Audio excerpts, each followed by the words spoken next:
Mali alam mo, kapag bumalik ako sa mga laalang pagkabata ko sa probinsya, parang kahapon lang ang lahat.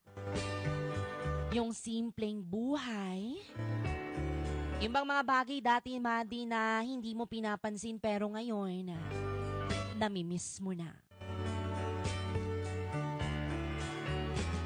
Madi, tuwing umaga, gigising ka sa tilaok ng manok at hindi sa alarm clock.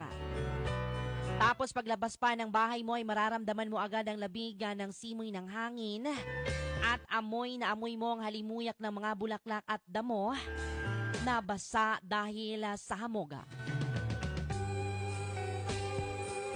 Yung tipong hindi mo na kailangan magmadali.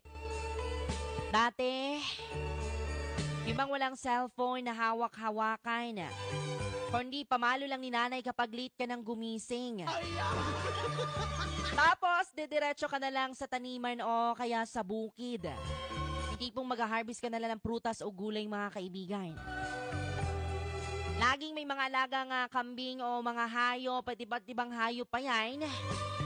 Kaya bago pa man makakain sa agahan ay kailangan mo munang unahin na pakainin ang mga alagang hayop na manok at baboy. Mga Madi, ang saya ng laro namin noon. Simple lang pero sobrang saya. Yung tipong naglalaro lang kami ng tago-taguan sa may damuhan o di kaya gagawa kami ng mga baril-barilan gamit